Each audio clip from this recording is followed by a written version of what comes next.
Hello aspirants. Unlock GS academy में आप सभी का स्वागत है। यह हमारी हिंदी साहित्य वैकल्पिक विषय की उत्तर लेखन अभ्यास सीरीज चल रही है, जिसमें यूपीएससी के द्वारा पूछे गए प्रीवियस ईयर्स के क्वेश्चंस और कुछ महत्वपूर्ण प्रश्नों का उत्तर लेखन अभ्यास होता है। और इसी उत्तर लेखन अभ्यास सीरीज की तरह हमारी एक माह सीरीज चल रही है, मेंस आंसर अप्रोच, जिसमें जीएस से रिलेटेड पेपर 1, 2, 3 और 4 के उत्तर लेखन अभ्यास कराया जाता है। तो चलिए आज का सत्र प्रारंभ करते हैं। आज का ये 12वां सत्र है और इस सत्र प्रारंभ करने से पहले हम अपना पाठ्यक्रम देखते हैं कि हमने हिंदी पाठ्यक्रम में से उपन्यास खंड को उठाया है, जिसमें प्रश्न पत्र 1 से उपन्यास और यथार्थवाद, हिंदी उपन्यासों का उद्भव और विकास, प्रमुख उपन्यासकार प्रेमचंद, जयेंद्र, यशपाल, रेणु और भीष्म सानी, और प्रश्न पत्र 2 से प्रेमचंद की गोदान, यशपाल की दिव्या, रेणु की मैला आंचल एवं मनु भंडारी की महाभोज से हम प्रश्नों को देखेंगे। तो चलिए प्रारंभ करते हैं आज का सत्र। आज का ये हमारा 51वां प्रश्न है और इससे पहले हमने 1 से लेकर 50 तक के प्रश्न हम पहले वाली वीडियोस में कर चुके हैं, जिन्हें आप जाकर देख सकते हैं। तो आज का प्रश्न प्रारंभ करते हैं कि प्रेमचंद के उपन्यासों में अभिव्यक्त यथार्थवाद के स्वरूप पर प्रकाश डालिए। ये यूपीएससी के द्वारा 2016 में पूछा गया क्वेश्चन है। और आपको पता ही है कि प्रेमचंद के 20 वर्षों के काल में किस तरह से उन्होंने उपन्यास की गता को ही बदल के रख दिया है, और पहले किस तरह उनके उपन्यासों में हमें आदर्शवाद का प्रभाव देखने को मिलता था। बट बाद के उपन्यासों में आते आते हमने देखा कि उनका झुकाव जो है वो आदर्शवाद की जगह पर यथार्थवाद पर ज़्यादा हो गया था। तो इसका परिचय हम प्रारंभ करते हैं कि किस तरह से हम लिखेंगे इसे। यथार्थवाद का शाब्दिक अर्थ है जो वस्तु जैसी है उसे उसी रूप में प्रस्तुत करना, किंतु कला और साहित्य के क्षेत्र में लोग यथार्थवाद के स्थान पर आदर्शवाद अथवा आदर्श उन्मुखी यथार्थवाद के पक्षधर रहे हैं। किसी न किसी स्तर पर यथार्थवादी साहित्यकार को भी कल्पना का सहारा लेते हुए आदर्शवादिता की ओर उन्मुख होना ही पड़ता है। अगला, इसकी संरचना में हम लिखेंगे कि प्रेमचंद के उपन्यास गोदान, प्रेम आश्रम, रंगभूमि, निर्मला, गबन आदि में उनका आदर्श उन्मुखी यथार्थवाद स्वरूप सामने आया है। उन्होंने अपने यथार्थ को कल्पना से संवार कर इस रूप में प्रस्तुत किया जिससे वह रोचक, मनोरंजक व शिक्षाप्रद बन सके। अगला, सेवा सदन के प्रकाशन के साथ ही हिंदी उपन्यास को नई दिशा प्राप्त हुई है। इस उपन्यास में उन्होंने विवाह से जुड़ी समस्याओं, दहेज प्रथा, कुलीनता का प्रश्न, पत्नी का स्थान आदि को उठाया है। अगला, ऐसे ही निर्मला में दहेज प्रथा एवं अनमेल विवाह की समस्या को प्रस्तुत किया है। वहीं कृषक जीवन की समस्याओं का यथार्थ चित्रण उन्होंने प्रेम आश्रम और गोदान में किया है। ग्रामीण जीवन का ऐसा यथार्थ चित्रण एवं प्रामाणिकता इस उपन्यास के अलावा और कहीं नहीं दिखती। तीसरा, समाज में व्यापक छुआछूत एवं सांप्रदायिकता की समस्याओं को भी उन्होंने अपने उपन्यासों में अभिव्यक्ति दी है। गबन की केंद्रीय समस्या आभूषण प्रेम की नहीं, समस्या है नारी स्वतंत्रता, पुरुष षड्यंत्र का विरोध एवं गरीबी जनता की आर्थिक सामाजिक मुक्ति से है। इसका अगला कि रंगभूमि में प्रेमचंद जी ने उद्योगीकरण का विरोध कराकर अंततः उद्योग खोलने दिया है। वे जानते थे कि समाज की अगली दिशा वैज्ञानिक प्रगति की दिशा है। इसके निष्कर्ष में लिखेंगे कि अतः कोई भी साहित्यकार, चाहे वह कितना भी यथार्थवादी क्यों ना हो, बिना कल्पना के पंखों पर सवार हुए भाव जगत में परिभ्रमण नहीं कर सकता। तो अगले प्रश्न की ओर चलते हैं। आज का ये हमारा 52वां प्रश्न है, जिसमें झूठा सच महाकाव्याचित औदात्य से संपन्न उपन्यास है। इस कथन का विवेचन कीजिए। ये यूपीएससी के द्वारा 2015 में पूछा गया क्वेश्चन है। और झूठा सच को आपको पता ही है कि ये यशपाल की उपन्यास है और इसमें देश के विभाजन और देश के बाद की स्थितियों के बारे में किया गया है। इसके 2 खंड है। पहले खंड में देश के विभाजन और उससे त्रासदी शरणार्थियों की समस्या और सांप्रदायिक दंगों की समस्या, और दूसरे खंड के अंदर जो है कि देश के बाद की आज़ादी की स्थिति के बारे में बात की गई है। तो देखते हैं इसका परिचय। इसके परिचय में हम लिखेंगे कि झूठा सच समाजवादी यथार्थवाद की चेतना से अनुप्रेरणित है। यशपाल का सबसे महत्वपूर्ण उपन्यास है। अपनी प्रकृति में यह उपन्यास महाकाव्यात्मक है। इसके दो खंड हैं, वतन और देश, जिसमें देश के विभाजन और उससे पहले की स्थिति की बात की गई है कि क्या त्रासदी हो रही थी, और देश का भविष्य, ये विभाजन के बाद की स्थिति कि किस तरह से भ्रष्टाचार और ये सब की बात की गई है। तो देखते हैं इसमें पहले खंड में विभाजन के वास्तविक कारणों, विभाजन के समय की दर्दनाक स्थितियों तथा विस्थापितों एवं शरणार्थियों की समस्याओं को प्रस्तुत किया है। महिलाओं की स्थिति उस समय की दुर्गति का शिकार है। तारा जैसी चरित्र उसकी बयां करती है। इसमें अगला देखेंगे कि दूसरे खंड में देश का भविष्य, जिसमें आज़ादी के बाद की स्थितियों की चर्चा की गई है, जिसमें एक ओर कुछ बुद्धिजीवी व नेताओं की प्रगतिशील भूमिका का चित्रण है, वहीं दूसरी ओर सुध और सोमराज जैसे उन तत्वों की भी चर्चा है जो राजनीति एवं पत्रकारिता को शुद्ध व्यवसाय बनाकर भ्रष्टाचार एवं बेईमानी की माध्यम से समाज को लूटने में लगे हुए हैं। अगला, इस उपन्यास में जयदेव पुरी एवं कनक के माध्यम से प्रेम को दिखाया गया है। कनक गांधीवादी विचारों से अनुप्रेरित है। गरीबी के कारण पुरी का विवाह कनक से नहीं हो पाता। अगला, तारा के माध्यम से सांप्रदायिक दंगे का नग्न चित्र सामने आया है। अनेक प्रकार की यातना सहने के बाद तारा डॉक्टर प्रणनाथ से विवाह कर लेती है। इस उपन्यास की महत्ता कुछ पात्रों के व्यक्तिगत सुख दुख, विषाद अवसाद, मिलन बिछुड़न के यथार्थ चित्रण में उतनी नहीं है जितनी 1942 से लेकर 1952 ई तक देश में घटित होने वाली समस्त सामाजिक राजनीतिक चेतना की वाहक घटनाओं के गुमफान एवं सदस्यों के संयोजन में है। यशपाल ने भाषा शैली के स्तर पर परिवेश के अनुकूल शब्दों का चयन किया है। ठेठ जनजीवन की भाषा उर्दू एवं अंग्रेजी भाषा के शब्दों का प्रयोग भी बखूबी किया है। अगला देखते हैं। इसमें निष्कर्ष लिखेंगे कि अतः कुल मिलाकर झूठा सच यशपाल ने मात्र विभाजन की त्रासदी का ही चित्र नहीं किया, बल्कि जीवन के संपूर्ण चित्र तत्कालीन घटनाओं के माध्यम से अंकित किया है, जो इसे महाकाव्यात्मक उपन्यासों की श्रेणी में लाकर खड़ा कर देती है। अगला प्रश्न देखते हैं। आज का ये 53वां प्रश्न है कि मैला आंचल के महत्व पर प्रकाश डालिए। ये यूपीएससी के द्वारा 2017 में पूछा गया क्वेश्चन है।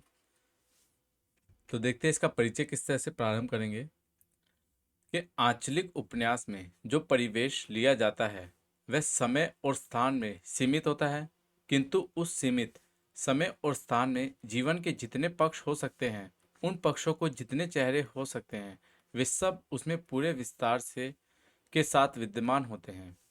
मैला आंचल भी ऐसे ही कथ्य को धारण करता है।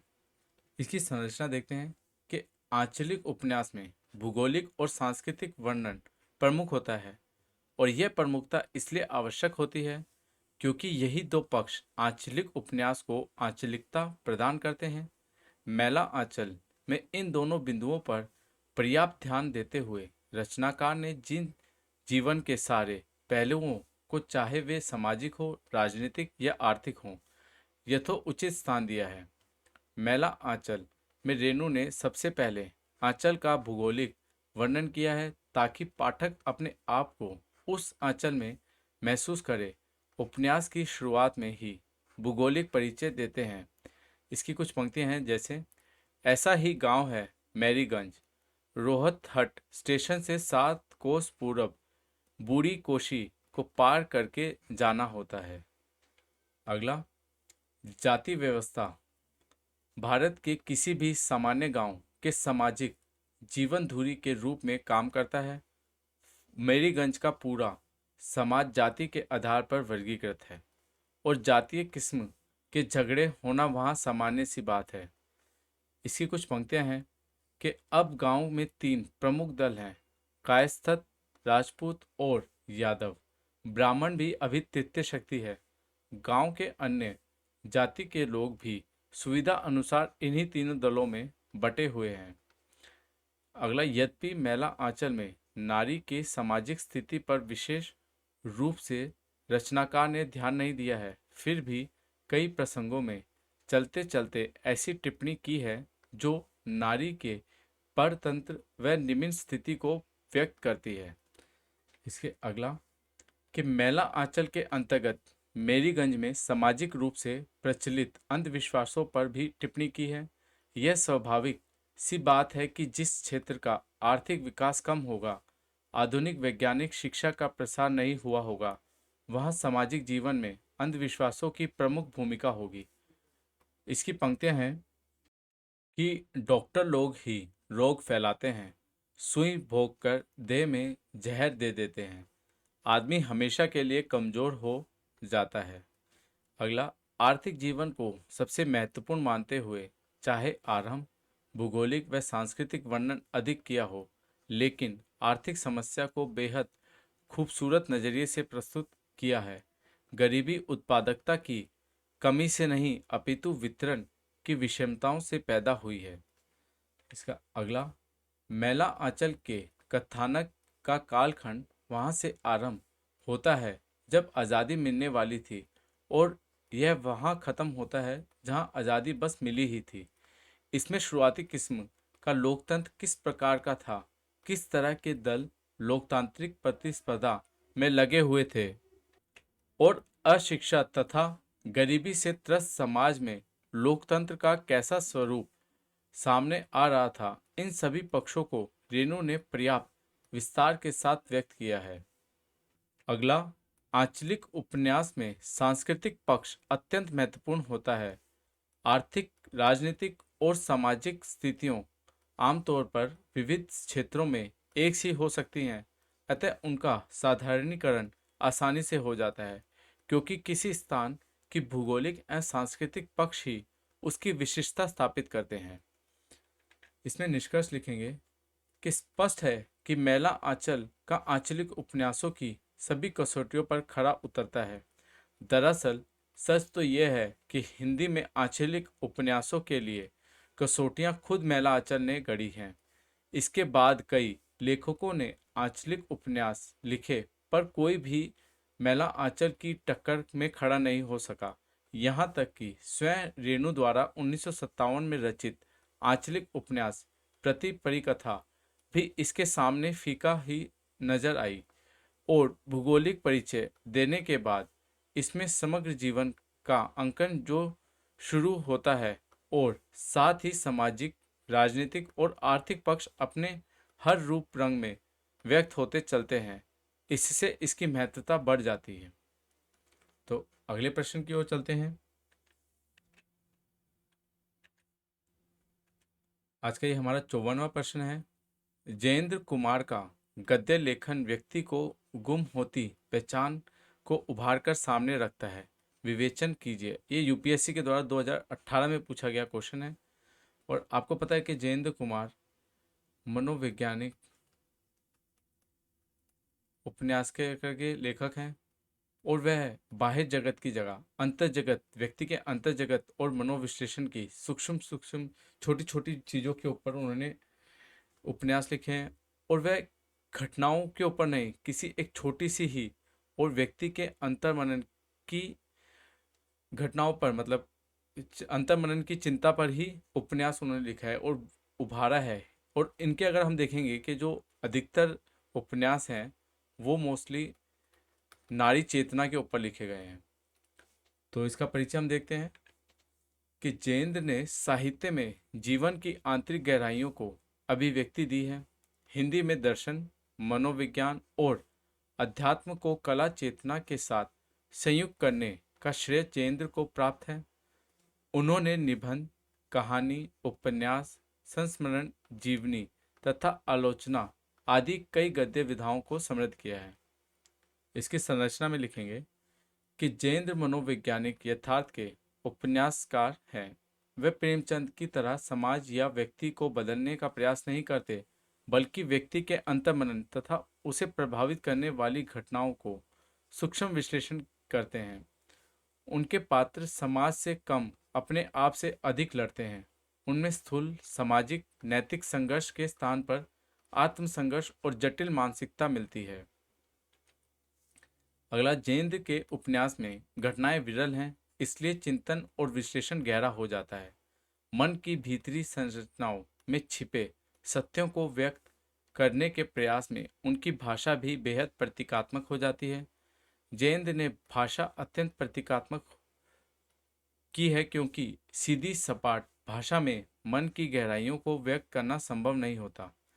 नारी पात्रों के चरित्र चित्रण में सूक्ष्म मनोवैज्ञानिक दृष्टि का परिचय दिया है। स्त्री की विविध रूपों, उसकी क्षमताओं और प्रतिक्रियाओं का विश्वसनीय वर्णन किया है। इसके निष्कर्ष में लिखेंगे कि अतः स्पष्ट है कि जयेंद्र ने कथा वस्तु को भारी जीवन न रखकर व्यक्ति के आंतरिक जीवन से संबंधित रखी है, और उन्होंने घटनाओं को कम महत्व दिया है एवं चरित्रों के अंतर्द्वंद, चिंतन मनन, आत्मविश्लेषण आदि को अधिक महत्व दिया है। तो अगले प्रश्न को देखते हैं।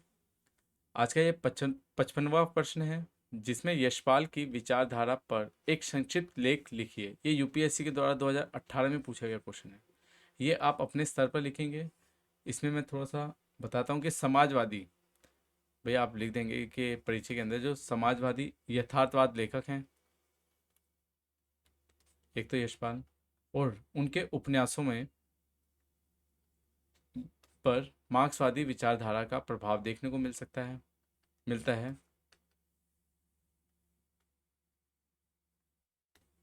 और साथ में आप बताएंगे कि किस तरह से आप इसको करेंगे। तो आप दादा कॉमरेड, जो इनका एक उपन्यास है,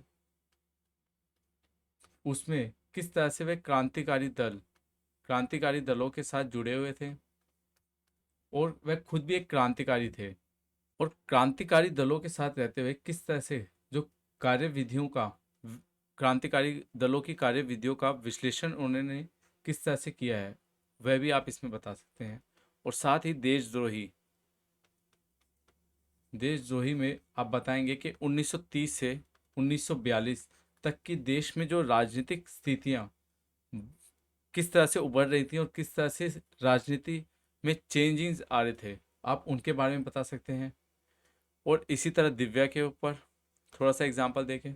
और बाद में जो झूठा सच है, जो हमने अभी पहले देखा ही था झूठा सच के बारे में, कि ये देश के विभाजन के बारे में इसमें बताया गया है। और इसके दो खंड हैं। पहले खंड में देश जब विभाजित हो रहा है उस समय की त्रासदी, शरणार्थियों की समस्याएं, और देश विभाजन होने के बाद देश में किस तरह से राजनीति और पत्रकारों ने किस तरह से भ्रष्टाचार को बढ़ावा दिया है, इस तरह की समस्याओं के ऊपर वर्णन है। तो ये आप अपने आप लिखेंगे।